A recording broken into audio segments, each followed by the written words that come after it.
Ay, magandang gabi mga boss, mga camping, mga kabunyog. Vlog na naman tayo. Salamat daw sa dumadagdag na subscriber, no. Mamaya ho, mag-collab tayo, gaganda ng comments nyo, no. Mga boss. Magbigay lang ho tayo ng reaction dito kay Idol. Bago hindi ho si Atty. So, bukas ho, kay Atty. naman tayo. Idol Kristan. Galing ho niya eh. Pakinggan po natin, ha. Nagbanta si Duterte na ang una niyang gustong ipapatay gamit ang intelligence funds ay si Party List Representative Franz Castro. Sa mga hindi naniniwala na sinabi niya to, hindi, ito po ang video. Pero ang una mong target sa intelligence fund mo, kayo, ikaw, Franz. Kayo mga komunista ang gusto kong patayin. Sabihin mo na sa kanya. Ngayon sa mga tulad ni Bato na nagsasabi na figure of speech lang daw yan, ganito po yan Pag may nagbabanta sa buhay ng isang tao, ang unang titignan natin ay kung may kakayahan ba tong taong to. At si Duterte ay may kakayahan. At nakita natin na hindi siya nagdadalawang isip na pumatay ng tao dahil alam nating lahat at siya mismo inamin niya na pumapatay siya ng tao at nakapatay na siya ng tao. At hindi lang yun. Parang pinagmamalaki pa niya at sinasabi niya sa ating lahat na oo, ginawa ko to, pumatay ako ng tao at namamatay tao ako at wala kayong lahat magagawa. At sa mga hindi naniniwala na kaya ni Duterte pumatay ng tao, ito po ang isang video na inaamin niya na pumatay siya ng tao. I killed about 3 of them because there were 3 of them. I didn't really know how many bullets from my gun went inside their bodies, but it happened. And I said I cannot lie about it. At itong nakakagulat inamin din niya mismo na ginamit niya ang intelligence funds para pumatay ng tao. Ito po yung video na yon. Ang intelligence fund, binili ko, pinapatay ko lahat. Kaya ganun ang gapaw. Yung mga kasama ninyo, pinatigok ko talaga. Yun ang totoo. Kaya po dahil dito, magsasampa ng kaso si Party List Representative Franz Castro kay Duterte of grave threat. At ano ba itong grave threat? According to Article 282 sa Revised Penal Code, ang grave threat is any person who shall threaten another with the infliction upon the person, honor, or property of the latter or of his family of any wrong amounting to a crime. It is a criminal offense to threaten to kill somebody. And yes, pwede kang makulong. Ngayon dito natin malalaman kung may ipin pa ba ang ating mga korte at kung may hustisya pa ba talaga dito sa ating bansa at kung pantay-pantay ba tayong lahat dito. O kaya, above the law ba talaga itong si Duterte? At sa mga sumusuporta pa sa kanya na alam nyo na pumapatay siya ng tao. Problema, available yata yung grave threat. Idol Kristan, Pag-isipan ninyo talaga kung ano ba yung moralidad nyo na nagagalit pa kayo sa akin na nagsasabi ako sa mali na ginagawa ng isang tao kumpara sa isang tao na gumagawa ng mali na yon, ng krimen. Pero hindi ako mawawala ng pag-asa na isang araw magigising din kayo at mamumulat ang inyong mga mata sa katotohanan na humaharap sa inyo, sa klaseng tao na sinusuportahan nyo. At ano ba yung issue natin dito? Nagsalita si Duterte dahil tinanggalan ng confidential at intelligence funds yung anak niya na si Sara Duterte. Kaya siya galit kay Franz Castro. At dahil sa mga sinasabi ni Duterte, nakikita na natin kung ba't gustong-gusto nila tong confidential and intelligence funds Dahil nakita na natin dito at inamin niya na ginagamit niya yung intelligence funds para pumatay ng tao. At nakita mo nung panahon ni Duterte, nung presidente siya, lumaki itong confidential and intelligence funds na to. Nag-umpisa to at 500 million pesos nung first year niya. Tapos lumobo ng 2.5 billion sa susunod na taon, up to 4.5 billion pesos. Sa 6 na taon na naging presidente siya, ginastos niya is 21.5 billion pesos in confidential and intelligence funds. 21.5 billion pesos taxpayers' money. Para saan? Para pumatay. Di pa kasama dyan, Idol. Yung ginastos naman ng anak niya, nung mayor siya. 2.6 billion din yun para pumatay din ng tao, ganun. Ng mga Pilipino. Mali po yan. At dahil naka-sealed envelope to, at we have to take his word for it kung saan niya ginamit, hindi talaga natin alam kung saan niya ginamit. Pero ngayon, inaamin na niya kung saan niya ginamit talaga yung intelligence funds. Hindi po pang-imbestigan ng tao. Hindi pang surveillance or to get information. Ginamit niyan para pumatay ng ibang tao. Yan ang katotohanan. At para sa mga tao na hindi nag-iisip ng tama na tingin nyo na okay lang yon, paalala ko lang sa inyo na wala kahit ni isang tao na pwedeng pumatay ng ibang tao. Meron po tayong due process. Meron po tayong human rights, karapatan na mabuhay. Meron po tayong batas na hindi nasundan, obviously. Ang problema nga dyan, Idol Kristan hindi siya naniniwala sa human rights, di ba? Minumura lang niya yung human rights, di ba? Ginawa niya. And you know what that's called? Extrajudicial killings. Dapat talaga imbestigahan na to ng Kongreso Dapat imbestigahan to ng Senado Ito ang tamang panahon para ang Commission on Audit ay buksan na at tignan kung saan ni Duterte ginamit yung confidential intelligence funds niya. Dahil sa pag-amin niyang yan. At nakita naman natin kung gaano karaming Pilipino ang namatay nung panahon ni Duterte. At the lowest estimates, there were 6,000 to 7,000 Filipinos dead. At sa mga nagsasabi na okay lang tong confidential funds, pera ng bayan yan. Taxpayers' money. Kailangan po transparency, hindi confidentiality. At hindi pwedeng kahit sino na nasa gobyerno na gamitin yung pera niyan para pumatay ng tao. At isipin mo lang to, yung mga sinasabi ng mga Duterte na it's for national security. Kung gumaganda ang security ng ating bansa under that administration, bakit lumalaki ang confidential intelligence funds? Hindi ba dapat lumiliit yan? The fact... Sinabi ko yan doon sa vlog ko, di ba? Mga boss. Ha? Hindi na naubos yung mga kaliwa na sinasabi niya ng mga komunista. At bagkos, taon-taon lumalaki. Dumadami yung... Kahit lumalaki yung intelligence fund nila na ginagamit nila para nga yun nga pumatay. Hindi na naubos. Sa Davao ganun din. Nagsimula si Sara, maliit nung pumalit siya sa tatay niya, tapos biglang lumaki. Sabihin niya maayos ang Davao. Paano magiging maayos yung Davao kung palaki ng palaki yung intelligence sa confidential fund ni Sara? 460 million. Tatlong palaki ng palaki, di ba? Ibig sabihin palala ng palala yung mga sinasabi nilang mga kaliwa, di ba? Fact na lumalaki yung confidential intelligence funds means that there is no national security. That means sa palpak yung gobyernong yan. Dito talaga natin malalaman kung equal branch of government ba ang executive at ang legislative branch at ang judicial branch. Dito natin malalaman kung above the law ba itong si Duterte o pantay-pantay ba talaga ang hustisya dito sa Pilipinas. Pero I think it's an open secret I think alam naman natin talaga kung saan niya ito ginastos Maraming mga tao na takot lang magsabi kung saan ito nagamit Kaya ang tanong ngayon kung binuksan ito ng Commission on Audit at nakita nga nila na misuse yung confidential and intelligence funds na ginamit ito sa pagpatay ng tao, anong mga kaso ang haharapin ni Duterte ngayon? This is a grave abuse of power. At walang Pilipino ang dapat pumapayag sa ganitong pag-abuso ng isang tao laban sa sarili niyang bansa. At sa mga Pilipino dyan na tingin nyo, nakakampi kayo ni Duterte at kakampi niya ang Pilipinas, huwag niyong kakalimutan, sinasamba niya ang China at pati yung anak niya sinasamba ang China. Ginagawa niya tayong mga tuta ng China dahil mas mataas ang tingin niya sa mga komunista sa China. O sino ba talaga ang komunista ngayon? Tapos panay red tagging ang ginagawa ng mag-ama na to? Sila talaga yung mas malapit sa mga komunista. This is so ironic, Kaya kailangan magsalita na tayong lahat para ma-pressure natin yung gobyerno. Sana makarating ito kay His Excellency. Sinasabi ni Idol Kristan, di ba? Totoo naman natin na imbestigahan itong isang tao na kalaban ng mga Pilipino. Yan po ang tunay na kalaban ng bayan. Tapos yan ang iniidolo nyo? Ang problema nga dyan, Idol Kristan, saan magsasampa ng kaso? Sino? Halos lahat siya yata ang nagpwesto. Ombudsman? DOJ?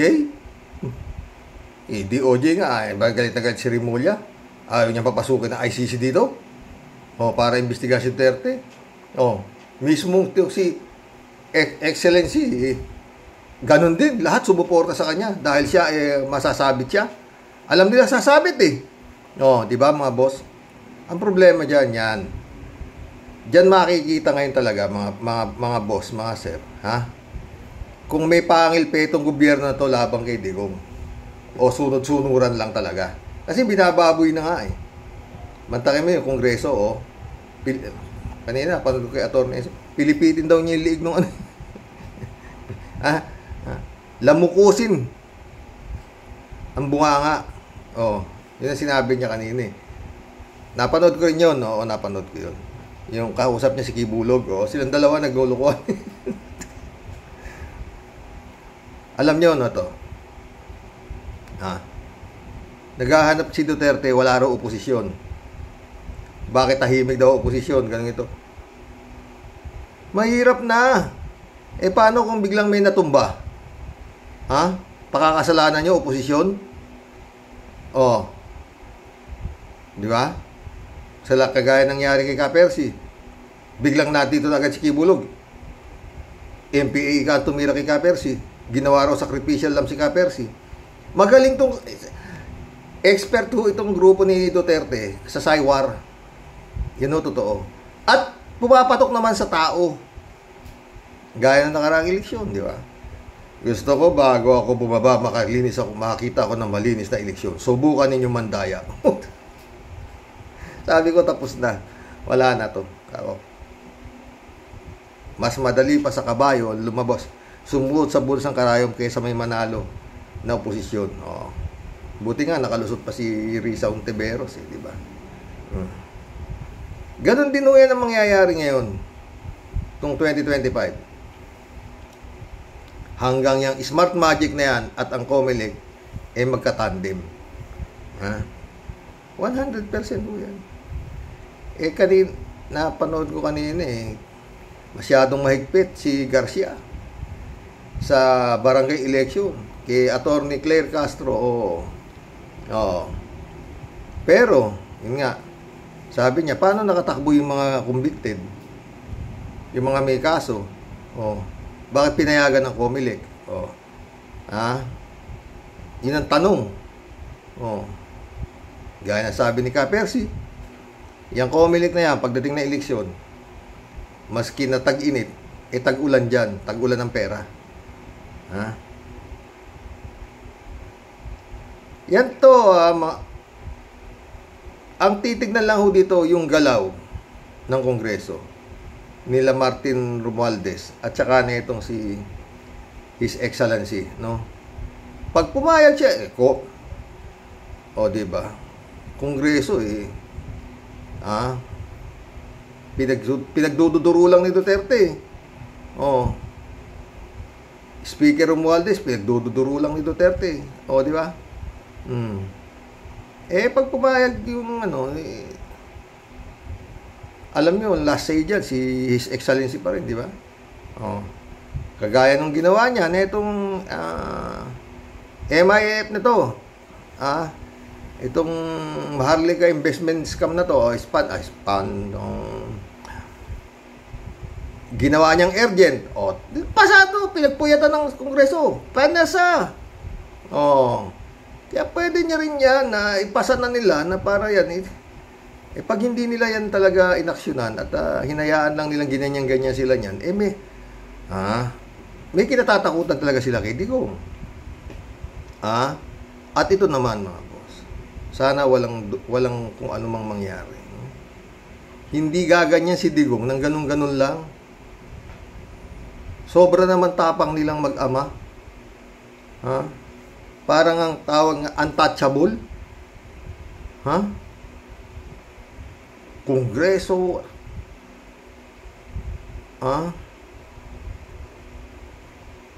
Tsaka eto, ngayon lang ho nangyari ito. Hindi lang naman sa Pilipinas. Hanggang sa buong mundo na. Wala hong presidente na natapos ang termino nakagaya ni Digong. Meron ba? Si Pinoy, nung tahimik na siya, wala na siya. Hinahabol pa nga siya ni Duterte, gusto pa siya ipakulong. Diba? Si Pinoy, diba? Marami. Marami. Walang hong ganyan. Si Erap, natapos yung niya, tahimik siya. Wala nang maraming salita. Si Gloria, wala na rin maraming salita. Kaya lang nag-neck brace kasi nga na house arrest yata si Gloria, di ba? Boss. Yan talaga yan At ngayon ang kumakalat kumakain na lang si Duterte sa karinderya. Lord. At si Duterte hindi raw nagkaroon ng bahay na maganda. Ha? At wala raw pera si Duterte. Visit yan. Ay, napanood ko si Badcaster kanina. Ang kanyang content si yung isang Duterte. Si Mayor Duterte. Ano? Yung Mayor. Oo. Si Baste. Si Baste. 6 million ano to? Catering services. May badminton pa. At kung ano. Mainit na mainit yung ang daming nagugutom nga naman. Tapos gano'n ang catering services. 125,000 yata. Ewan ko magkano. Malaki. Yun nga sana ikukontent ko. Nakita ko itong kay Idol Kristan. Ang ganda di ba mga boss? Kompleto Napanood ko rin yun, yung interview ni Kibulog, the appointed son, dito kay Digong. Kung sinasabi ni Kibulog na siya ay appointed son of God yata, di ba? Ang ini-interview niya ay sino nag-appoint?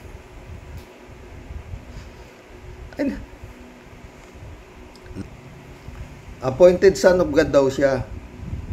Sige nga, yung katangano, pwede yung konti lang. Wag naman yung sobra-sobra. Sipin nyo, nag-i-interview kay Digong, appointed son of God daw siya. Ang ini-interview niya naman, yung kanyang best friend, na minumura yung God, na nag-appoint sa kanya daw. Lord.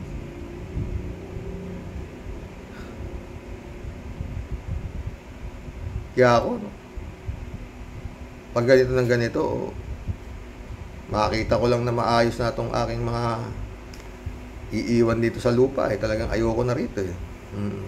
Kakasawa na rin. 66 years na ako rito sa lupa.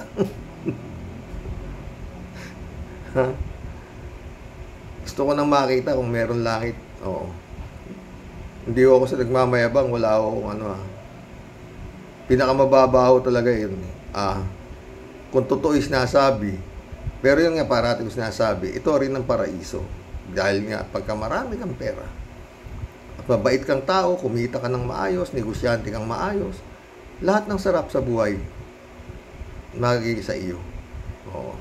Paraiso ang buhay mo. Lahat ng gusto mo, mabibili mo lahat.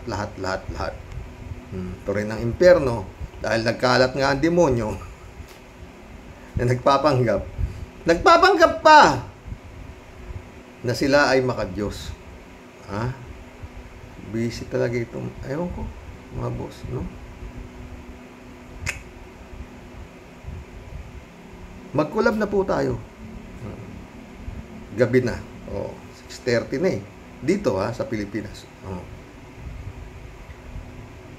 Ewan. Pero yun nga,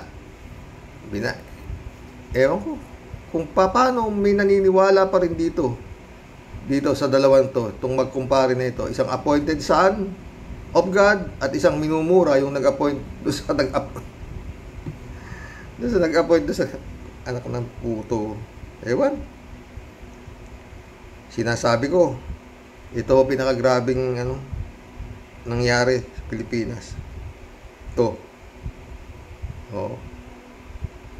sa lahat ng administrasyon, si Digong, pinakagrabing presidente. Ayaw mamahinga. Tatakbo pa senador. Ito kung ano man to. Basta sinasabi ko, hindi ho yung gagalaw ng ganyan nang wala siyang pinagmamalaki.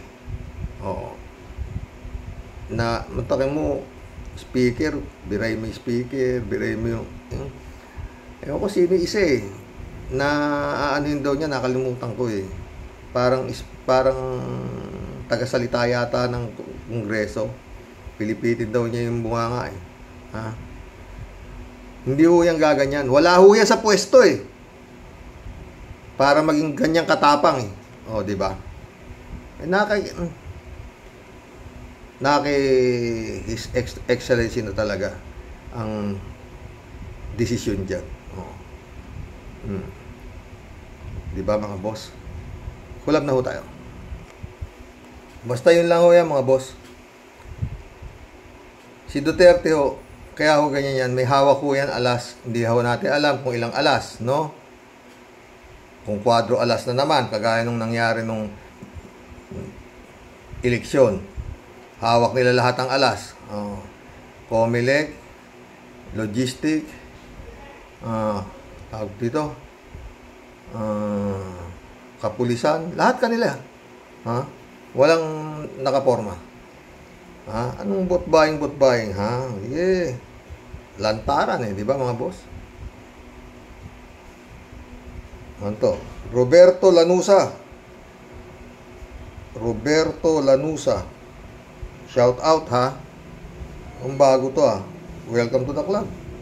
Greetings Karoks at Rocky Warriors. Kung sa Israel may kalabang Hamas, sa Davao City may tagalimas. Visit. Ano ba yan? Umpisa pa lang Roberto Lanusa Welcome to the club. Greetings Karoks, Rocky Warriors. Kung sa Israel may kalabang Hamas, sa Davao City may tagalimas. Kinawa Japan, galing mo. Friend Amy Bingson, shout out Dolor Garcia, Belinda Magtangob, shout out sa inyo mga ma'am Sabi niya, tapos na ang maliligayang araw ng mga dutae. Pwede. Sana nga. Magdilang anghel ka, my friend. Moody Muma, shout out Hi, good evening po. Galit na galit si Digong. Ang totoo, silang mga Duterte ang komunis. Kaya marami silang pinagpapatay kapag natunugan ng mga Duterte na may papasok sa politiko na magiging kalaban ng mga Duterte. Pinagpapatay ng mga Duterte. Kaya takot sila. Ang kalaban nila tama lang na ang ginagawa ni Trillanes. Dapat sa kay Digong ICC ang katapat ni Digong. Salamat po, Sir Rox. Ingat po. Ingat din. Ikaw, Moody Muma. Friend Amy Bingson ulit Pinapahamak ng halimaw ang sarili niya. Piling niya siya pa rin ang presidente. Ibigay na yan sa ICC para matahimik na tayo. His Excellency, ano pa ang inaantay mo? Ano pa ang inaantay nyo? Ginugulo na yung administrasyon mo Unang-una na nga, di ba, Friend Amy? Wala namang kasalanan si His Excellency sa anumang nangyari doon sa administrasyon ni Digong.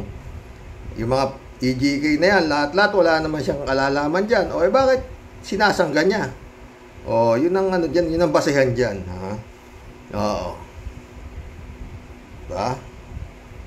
Federico Mandak, shout out. Sir Rox, ginagawa na lang dahilan yan tungkol sa mga komunista para makakuha ng CIF. Hindi talaga mauubos yan kasi kumikitang kabuhayan yan. Negosyo na yan. Totoo yan.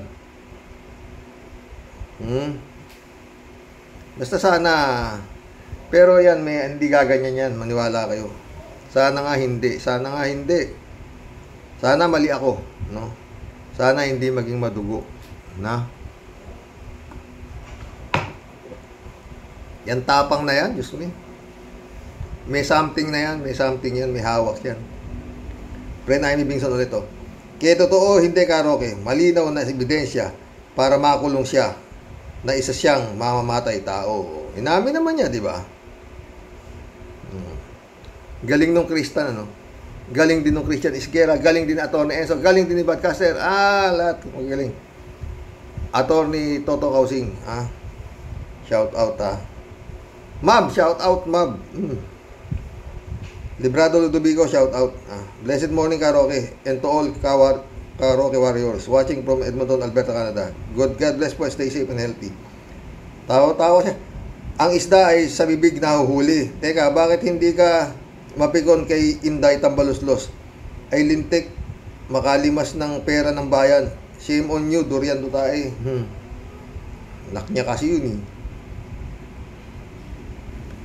Loie Bulano, shout out. Good day Sir Rox. Watching from Doha, Qatar.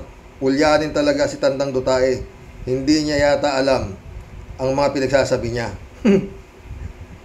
Ewan ko nga dyan. Nung pa naman yan, umpisa pa lang yan na kumakandidato, ganyan na yan, di ba? Hindi niya alam. Sabi niya, pag ako, pupunta ako, dala kong bandera, titiri ko doon. Gawin na nila kung anong gusto nilang gawin sa akin. Ha? Matagal ko nang gustong maging bayani. Jet ski pa. O ano nangyari? Ha? Sobrang tatanga ng tao. Sobrang tatanga kasi. Diba? Hanggang ngayon nanatili silang tanga. No? Yung mga taga-tanggol niya, diba? Ha? Tuloy natin kay Louie. Talagang siya ang komunista sa mga Pilipino. Tapos naghahanap ng kakampi at ng baoy pa sa mga pulis at sundalo na siya daw ang nagpataas ng sahod, walang question doon dahil pera naman ng taong bayan ang ginamit at huwag nilang isumbat dahil hindi niya pera. Good luck at ingat lagi. Regard sa mahal mo sa buhay. Thanks. Totoo naman, di ba? Sinusumbat niya, tinaas niya yung sahod kaya nga nagka-leche-leche. Tinaas-taas niya lahat yung sahod tapos ayaw niya namang lumaban sa China. Tinaas niya yung sahod para yun, patayin lahat yung mga sinasabing mga nakasinelas. Di ba? Roll Villanada, shout out Greetings Kuya Rox. Maganda ang magsama sila sa habla sa ICC. Magkakaalaman na o di kaya reklamong impeachment. Yung sa ICC may linaw, pero yung impeachment siya nagpwesto sa lahat yan di ba? Ayaw nga paimbestigahan yan O labas na lahat yan, o yung COA lahat na pwede na. Sabi niya nga, lalabas na raw. Di labas na, labasan na talaga, di ba mga boss? Wala Kaya nagkaganyan si Digong. Sige, alam niya na hindi siya gagalawin O di ba? Galing talaga si Digong. Sige. Handa ako, pabuksan ko. Suusap silang dalawa nito si Apong Ted San. Ito yung buhay ito. Raul Villanada, sabi niya ulit alalahanin ni Digong ang mga congressman ay mga taga-lokal ng probinsya at distrito tapos si Sara. Hindi, sabi naman ni Digong. Yung mga iba dyan na mga Davao nag-aanuhan lang yan. Nagsasang-asang ayunan lang yan. Pa sinasabi ni Digong, hawak ko yung kongreso. Ako pa rin ang boss niyan. Ako pa rin ang boss sa Senado. Totoo naman di ba? Yung formally na lang, yung tapat dun, yung pagtayo niya, imbestiga. Pero ayaw pumirma yung mga senador dahil kasama raw si Digong. Kaya may alas yan di ba? Ferdinand San Juan, shout out. Good evening po, Karoke. Dahil sa sobrang laki ng confidential fund na nakasanayan na ngayon ay hindi na matutuloy. Bato-bato sa langit, ang tamaan ay huwag magalit. God bless po. May nag-reply, sino to? Ay, si 3J Show.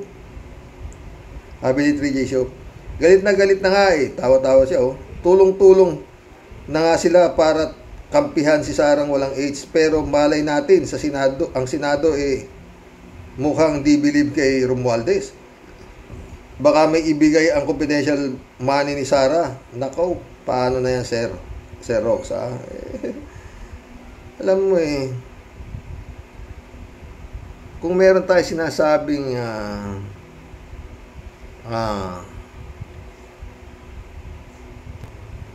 kung meron tayong sinasabing God moves in a very mysterious way, meron ding katapat yan dito sa lupa. Money moves also in a very mysterious way, my friend. Yung nangyari doon sa mga dating human rights advocate, si Harry Roque. Hindi na siya human rights, human left na siya. Di ba? Diba?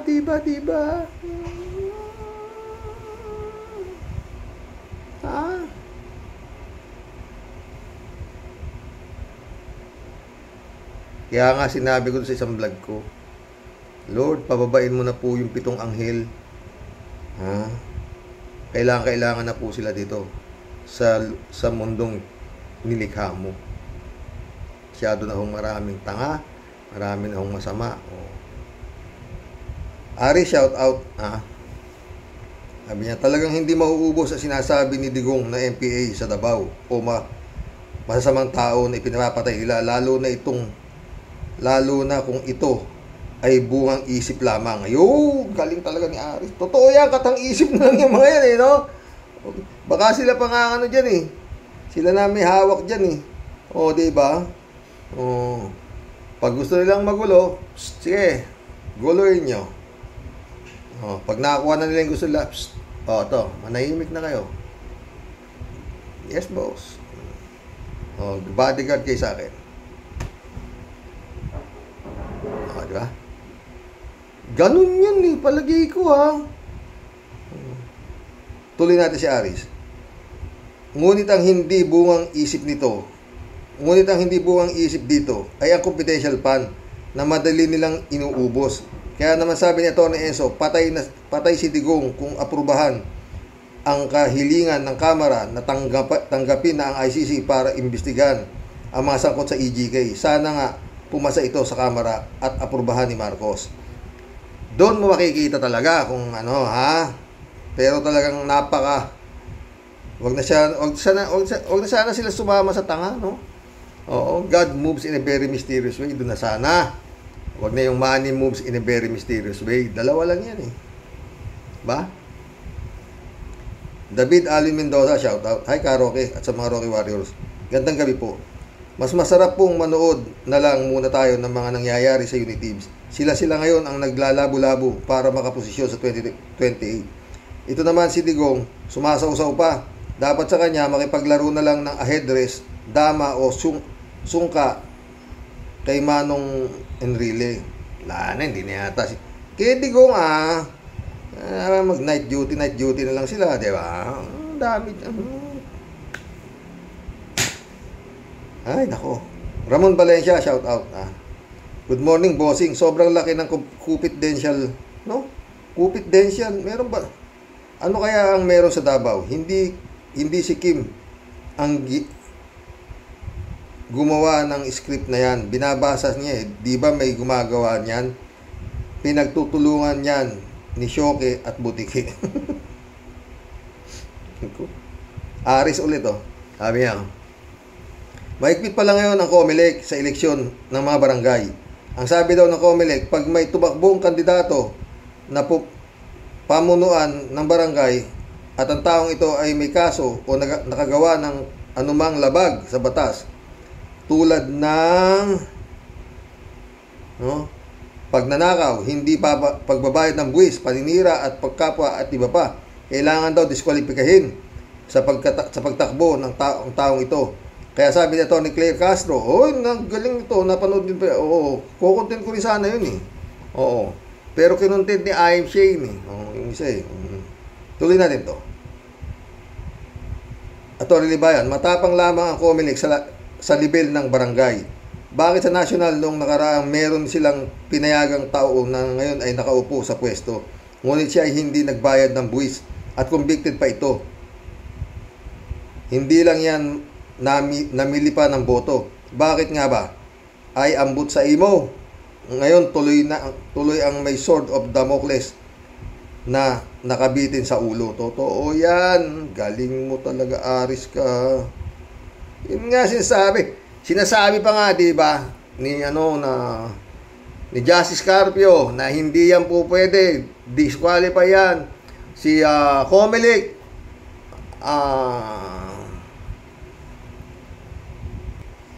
si Chairman Bardagul ng COMELEC, di ko yan, di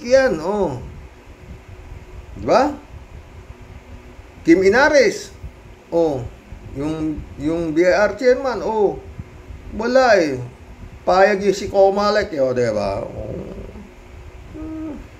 At ganun din ang Supreme Court. Kaya talagang wala Kawawa si Juan de la Cruz. Gaya ang sabi ko, kung dyan sa mga korte-korte na yan wala, kailangan ang korte ng EDSA. wala na hong iba. No? Elizabeth Iscare, shout out ha. Good evening, Sir Rox. Diyan nakikita ng mga salita lang ng digong na ito kung gaano katotoo na pinagpapatay talaga nila ang kumakalaban sa kanila. Kaya malakas ang loob nito kasi alam niya na kinatatakutan sila dahil nga sa pinagmamalakit silang DDS na baka hanggang ngayon na mayagpag. Diba, Sir Rox? Kaya pati itong BBM na ito ay sobrang takot sa kanila. Pwede. Kaya sabi ko sa'yo, diba? Dito, hindi gagalaw si Digong ng ganun-ganun lang. Pero sana nga, huwag pong maging madugo. Tama na. Diba? Oo. Johnny Bigod, shout out ah. Gandang gabi ka, Roque. Kalokohan niyang pinagsasabi ni Digong na ginagamit niya yung pera para patayin yung mga kalaban o mga komunista. Dahilan lang niya yan. Hindi nga mabanggit yung ibang pera ay ginamit nila para bilhin ang mga batas, bayaran ang mga trolls, equipment para sa pandaraya, sa eleksyon, at marami pang illegal na gawain. Oh, galing din ng Johnny Bigod. Paano mo hindi babasahin itong mga comment na to, Aber? Oh, para na ako nagkikipag-collab, di ba? Tatalino nyo, bakit? Wala na, pag may nakita akong bobo, pinapatay ko na agad. I-release ko na. Elizabeth Iscare ulit, oh. Ang ganda nga naman ng palusot nitong Digong na ito sa paggamit daw nila ng confidential fund. Tawa-tawa siya. Para daw ipapatay yung mga makakaliwa at kumakalaban sa gobyernong ito. Sila nga ang kalaban ng bayan, di ba, Sir Rox? Kasi numero 1 silang umuubos ng pondo ng bayan. Dahil dito, mas maraming nagugutom na mga Pinoy. Ang serbisyong palpak ng gobyerno dahil kulang sa pondo. Ang health system natin ay ubod ng walang kwenta at namamatay ang mga maralitang Pinoy dahil kapos ang tulong na ating pamahalaan na dapat mas kailangan ito ng mamamayan. Hindi ba mga Duterte?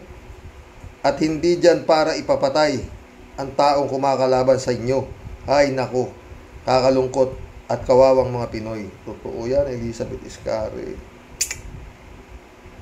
Ha? Friend Shervin Sapeda, shout out ha. Ines. Christy Ansen, July 7 Alcantara, shout out mga boss ha. Sabi ni Tia Delio. Bumabati po na magandang buhay sa ating pong lahat sa mga kalupon sa Rocky Warrior. Sir Rox, ano na namang waka nga yan ha, Sir Rox? Ayan talaga. Magsitigil. Ayaw talagang magsitigil ano po. Pero saan pa ba talaga, Sir Rox, magmamana? Ang punong durian po ay di pwedeng mamunga ng santol. Tama ka dyan. Kaya like father, like daughter.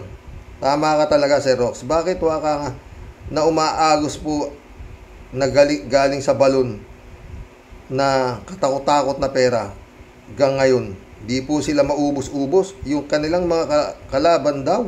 Totoo. Ha? Namatay na nga si Joma eh. Hanggang ngayon meron na naman. Anak ng weting ewan. Ano?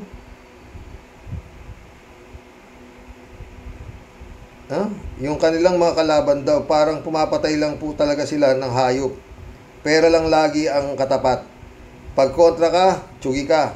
Ganyan po ba talaga nila ituring ang mga tao? Totoo.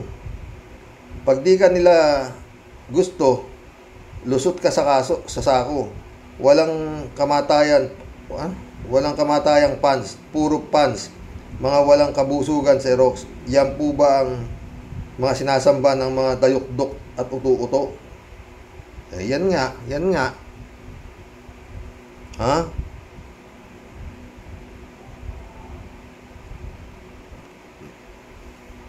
Harap-harapan pong sasabihin niya, kaya kanyang tsugihin.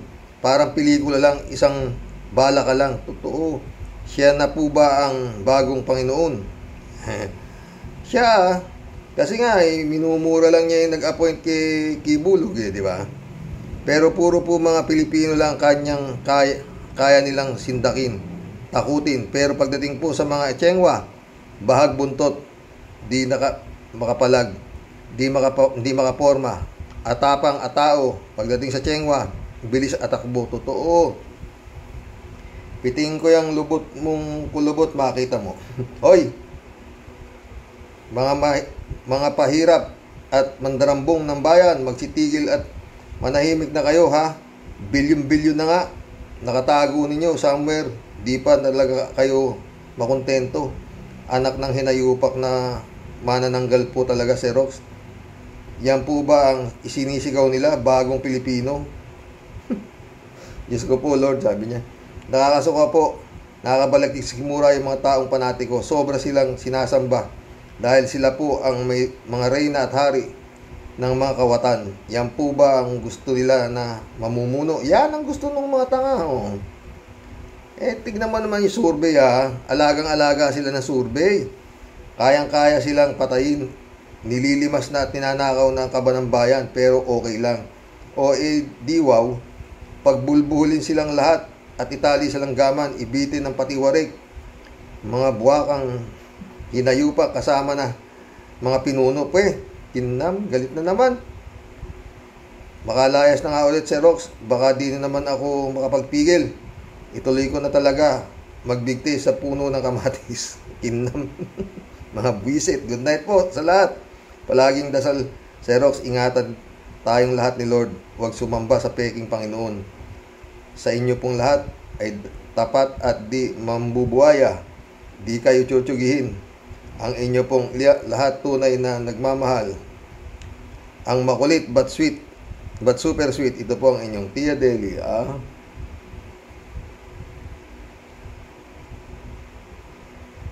Uy, matagal na tayo hindi nagkwekwentuhan ha, Tia Deli ka ha. Pag may time ka, tawag ka. Iron Cortel, shout out ha, sabi niya. Tay, sigurado ba ang confidential fund ay nagasos ba talaga sa mga kaliwa? Baka naman sa bulsa napunta at ginagamit lang ang mga kaliwa. Totoo yan, galing mo rin eh. Hindi kaya si Joma Season kasabot na isang kalan ang NPA pero tumatanggap din kay Digong. Hindi malayo yan. Yun nga mga ibang MPA, ginawa nga ni Digong, kasama nila Motabato sa Las Cañas di ba? Ginawa nilang mga tagaligpit daw doon, oo. Joey Doy. Welcome to the club, Joey Doy. Joey Doy. Ha? Ang mga OFW, buwis buhay kung ating... Ang mga OFW, buhis buhay itong ating hangal-halal ng bayan. Kung magwaldas ng pera ng bayan, ganun-ganun na lang. Totoo yan. Emily Capistrano, shout out. Self-confession ang ginawa ni Duterte. ICC, pasok na. Totoo. His Excellency, huwag ka na kasing humarang. Para sa taong bayan din yan at para sa iyo rin yan. Mabawasan talaga. Yan ang mabigat na bagay, sinasabi niya. Ikaw tumatakbo ka pa lang, sinisira ka na, di ba? Hindi mo nakalimutan mo na ba yun? Ano ang alam niyan? May bagahe yan. Nagko-cocaine yan. Yung tatay niyan magaling, pero siya, wala. Ano? Nakalimutan mo na ba yun, His Excellency? Ikaw naman. Tama siya. Alam mo, sabi nga niya, hindi pwede sa politiko, masyadong mabait. Tama siya. Pag alam niyang kaaway niya, tinatabas, di ba? Ganun lang yun, oo. Istorbo ka sa politika sa akin, siyempre, ganun, oo. Ganun lang yun, Emily Capistrano ulit, Bakit kailangan madaming bodyguard si Sara? Nagtatanong lang naman, Karox. Stay safe and healthy. God bless the Philippines. Malay mo, na yan naman yung tinatawag na sa salita lang, pero actually wala naman, Kikita mo ba kada lalakad siya may 433 bodyguard? Wala naman, di ba? Diba? Al-Ulalia, shout out ha. Dahil nasanay na si Duterte praning bawat utos niya ay sinusunod, sampal na sa kanila ang pagtanggal ng confidential fund ni Fiona. Natamaan ang ego niya kaya umiepal na naman dahil natural naghahaman sa pondo ang mag-amang Dutay. Mawawala sa wisyo yan at manunumbat at ikakanta ang sarili. At dyan na siya may expose ng todo. Hopefully, kumilos na ang ICC, Justice for EJK Victims, Free Laila de Lima. Karma is coming. Magandang araw sa Roque at Roque Warriors. More power. Stay safe and healthy. God bless. God bless, Alulalia. Alam mo nararamdaman ko, parang parang gumagalaw pa rin. Nandito pa si si Ka-Percy. Lahat yan nangyayari na yan. Mantakin mo, inaamin niya sa media na pumapatay siya o na ginagamit nila yung confidential fund para magpapatay ng mga gano'n. Inaamin niya, di ba? Di ba? Tsaka yung nangyayari sa kanila na yan, sa mga Duterte, na-expose sila sa sarili nilang bunganga. Baka nandyan pa si Ka-Percy. At kung nakikita nito ni Ka-Percy, tuwang-tuwa yun. Check yun. Kalati Baya, shout out Good morning, Karoke. Tira lang, Karoke. Be well, okay lang si Mama Bear, my friend.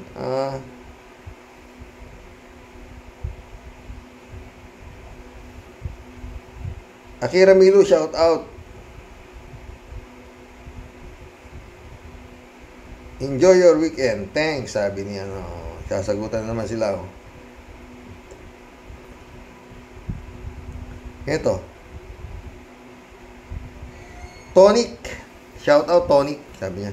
Karox, ano po ba masasabi nyo? Ibibigay na ba ni BBM at Kongreso ang ulo ni Digong sa ICC?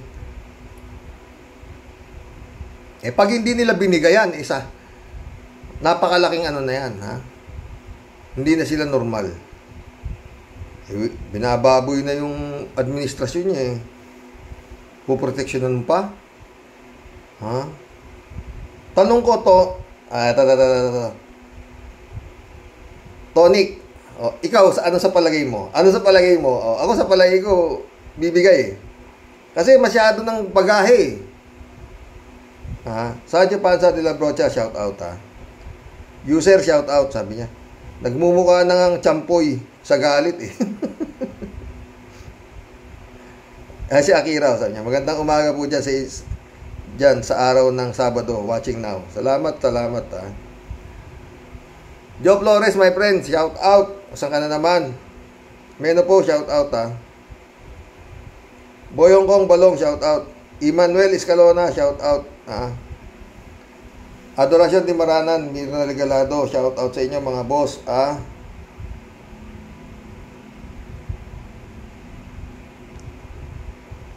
Yannick Ordobe, shout out, sabi niya.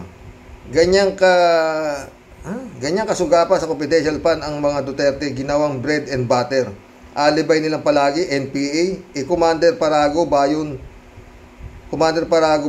BFF niya sa Davao, nang mamatay ng agparada pa sa Davao mismo ng ilibing. Mukhang taga Davao siya ni Cordobes Hindi ko alam yan Gagaling nyo talaga. Reynaldo Gonzales, shout out Yun ang masama. Kung mo ba makakaliwa ka, pagpapatayin mo na, di ba pwedeng hulihin at patunayan kung ano ang mga naging kasalanan ng mga pinagpapatay nila sa Davao? Bakit ganun? Ano pat may mga tagapagpatupad ng batas para pag papapatayin walang kalaban-laban? Sobra naman, kasamaan yan at di na makatao. Kung ang pamilya kaya ng Duterte mangyaring mapatay, maghaharap kaya sila ng hustisya? Mukhang hindi ayos ganyan, patakaran. Ang masakit dyan, pera pa ng bayan ang ginagamit sa pagpapatay. Totoo yan, Reynaldo Gonzales Ang problema dito mga boss,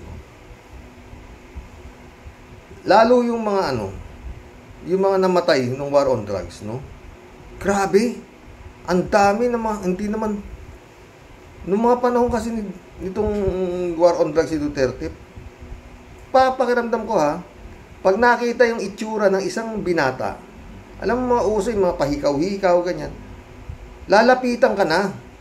ng pulis. Dahil parang mukha kang adik, di ba? Eh, syempre yung bata, kasi usong-uso nga yung extrajudicial killing, di ba? Pag nakita yung pulis, iiwas. Natatakot na sila sa pulis at that time eh. Oh, paglalapitan ka ng pulis, natatakot na yung mga ano eh. Oh, eh pag natakot, bang! Sabi na ng pulis. Oh, hahabulin ka na. Oh, pag tumakbo ka, siyempre bata eh, minor de edad eh, mga 14, 15. Yung nga, Ion Del Santos ba, yung pinatay, oh, di ba? Tumakbo. Oh, tapos nung nadampot nila, yun na. Oh. Ay, naku. Yun ang nangyari nung panahon na, yun nga, may premyo eh, sabi, may premyo yung mga nakapatay, o, di ba, ng mga polis, kedel kung, o, di ba? May kota-kota, sabi, balita, o, di ba? Na araw-araw patay. Reynaldo Gonzales ulit. Si Rox, may isa pang iniisip si Diggs kung bakit napipikon at na-high blood palagi. Hindi na raw siya makatulog at kung mananaginip daw siya ay nakikita niya palagi pag nagbobola sila ni Kibuloy, si Kibuloy lang nakaka 3 points. At di na siya inaaya mag night duties. Kaya di rin siya maka 3 points pag may night duties. Malupa Bianak, shout out ha, sabi niya. Magandang umaga po ulit, Tyrox, at sa lahat ng mga Rocky Warriors na naninindigan para sa katotohanan at sa bayan. Mahal ito ng ating ex-president Itong ating ex-president, sagana sa kuda, dada, patutsada, pero sa kanya lahat, ito bumabalik. Totoo yan, naka. Ayan, ikaw na ang naghain ng evidence para sa sarili mong kaso. Payo lang po, bilang isang anak, sana enjoy na lang po ang buhay bilang isang senior. Tama na po, hirap na ang Pilipino. Imagine, wala na kayo sa mundo, nagbabayad pa ang mga susunod na henerasyon sa mga inutang nyo. God bless po tayo at sa mga ka-warriors. Stay safe po itong lahat, tayong lahat, at patuloy na panalangin para sa ating bansa. Totoo yan, nak. Galing mo din, ha?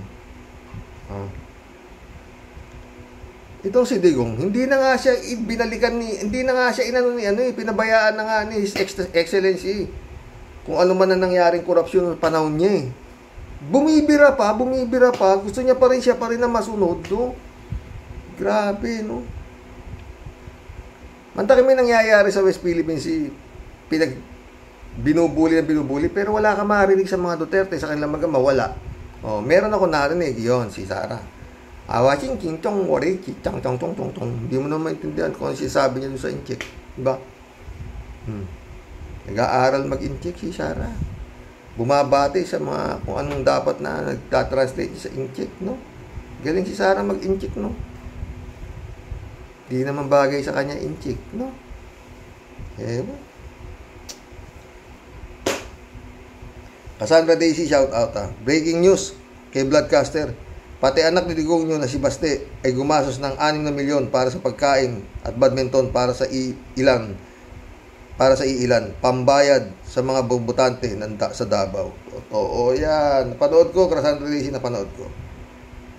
Kukontent ko sana yun, kaya lang inuna ko to kay Idol Cristan. Oo. Grabe, no? Talagang itong mga Duterte, no? Galit na galit sila sa pera ni Juan de la Cruz. Cassandra Daisy. Ang sarap magtapo ng pera eh, no? Sikat ka na eh. Ay, naku, Lord. Hindi kasi kanila paghihirapan eh, di ba? Cassandra Daisy ulit, oh. Majority ng mga Pilipino ay galit sa mga Duterte dugas. Makakanam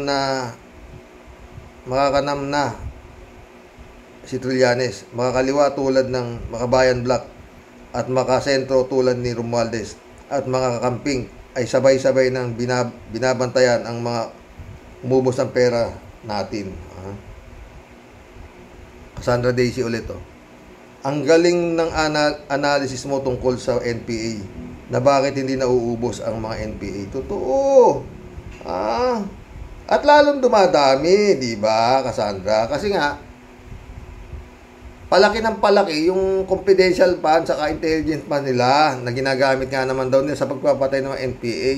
Mayroon pa yung anti-HELCAC o NPA din ang target. Anak ng kamote o ano ba namang NPA, hindi na naubos yan.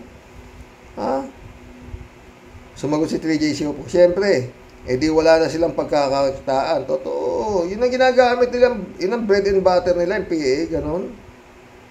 Tinawa dyan pa, no? Christian Cheng Nak, shout out. Ikaw, Jigong, ang naglulublob sa mukha mo sa lalong kahihiyan. At you know what, Jigong, kahit di mo hikayatin yan tambalulos mong alibughang anak na ikanta na ipsaan gagamitin o ginamit ang pagkatunaw ng papel na pera, alam naman already ng mga madlang people mabuhay. Ipsaan mo kung saan napunta. Have a great evening po to all ka-warriors and mostly po sa inyo, Tatay Roque. Christian Cheng ulit, oh. Tyrox, ang dami naman pong nagawa ni Lechon Manok at Sara Carpio. As SD card, BP, ang dami niyang sinuhulan ng Lechon Manok worth 1,000. Daming sinuhulan na 85,000, 75,000. So on and forth. So on and so forth. Diba? Pag mga gagraduate, meron 1,000 ka ha, pag ikaw ay gumraduate ha. 3JCO po ulit. Serox. Hello, Serox. Sabi niya. Ayaw talagang tumigil ni Mang Kanor sa kakangaw-ngaw. Talagang inaaway lahat. Pati Secretary General ng Kamara. Inaaway. Totoo, di ba?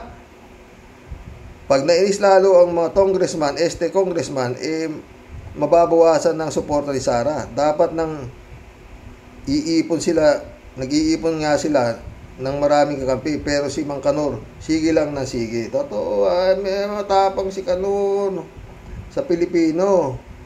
Kaya si Jempeng, lapit na tayo mag-isang oras. Masarap kasi, 3 days show pala. Sir Rox, hindi talaga mapipigilan ng mag-amang Duterte sa mga ugali nila. Meron pang babanta na naman si Mang Kanor sa Secretary General ng Kamara. Tapos itong si Sara Jimpotpot naman, nag-walk out sa speech ni Bongbong. Talagang wala silang paki kung awayin nila lahat. Wala silang sense of decency. Sa bagay, di naman pala applicable sa kanila ang mga maging disente. Totoo yan, Si J-Shop ulit, Ngayon si Rox, nakasama pala sa reklamo sa ICC Sara Jim walang H. Dapat talaga nagtitimpi sila. Huwag silang padalos-dalos sa mga statement nila. Pinapahamak lalo nila ang sarili nila, which is good for us. Totoo naman, di ba tawa ng tawa si DJ Shopo? Dahil pag nagkataon, silang mag-ama bitin sa ICC kung matauhan na si Bongbong. Di ba, Sir Rox? Ang tagal naman kasi matauhan yan. 3J Shop, yung Bongbong na yan, tagal matauhan, ano kaya, yan, love na love niya, diba, 3J Shop ulit, tignan mo, Sir Rox, ha? Walang confidential fund si Sarang walang ace. Di syempre, nabawasan ang kanyang budget, pambili ng mga boto, saka pagsuhol sa mga alipores niya. Kung suswertein pa siya sa 2024, wala na naman siyang confidential fund. Totoo yan. Tapos sa 2025, wala rin. Sakit naman yan. Paano yan? Kulang ang pang suhol niya sa mga alipores niya. Sabihin mo pang daming datong ng mga Duterte. Pero syempre, ayaw nilang galawin ang pera nila. Totoo yan. Ryan Yumuraan, shout out naka. Brother Elias Isyo, shout out. Sa Christian Cheng ulit Bye na po muna for now, Tatay Rox. Next time na lang po ulit. Salamat po sa talakayang ito. God bless po. God bless, Christian Cheng. 3J Shop ulit, oh. Xerox, ito na naman ang binubuhay ni Mang... Xerox, ito na naman ang binubuhay ni Mang Kanor, ang drugs. Sabi ni Kayenso, ito na naman ang kanyang pang-complain sa administration ni Bongbong para madrambit at pagmukhang lumalala ang drugs sa gobyerno ni Bongbong. Tawa-tawa si 3J Shop, oh. Xerox, di ba sabi ni Mang Kanor nung 6 na buwan tapos na ang droga sa problema? Tapos ba? Natapos ba? Nagtanong ka na naman, alam mo na nga hindi. Siyempre hindi. At alam na natin kung bakit. BFF niya, mga drug lord. Totoo yan, ha? Oy, mission accomplished mga boss. Nakapag-collab na naman tayo. Naging masaya ako, ha? Sana naging masaya din kayo. Ang galing ni Christian Tan, ano? Ni Christian, ano? Ang galing, ano? Ang galing. Kumpletong-kumpleto. Yung mga tanga, manunood kasi kayo ng mga vlog namin. Yan, oo. Ako, pare-reaction lang ako, di ba? Mahirap kasi. Maggagaling-galingan ka, di ba? O, di ba? Ang gagaling ng mga kasamahan mo. Ka na makialo, makiparty ka na lang sa kanilang galing at magbigay ka ng dagdag kung sakasakaling may maidadagdag ka na obserbasyon mo sa nangyayari, di ba? Yan, tungkol dyan sa mga nangyayari na yan, para sa akin, mga boss, hindi gagalaw ng ganyan si Digong nung wala siyang hawak. God bless. Lord, save the Philippines.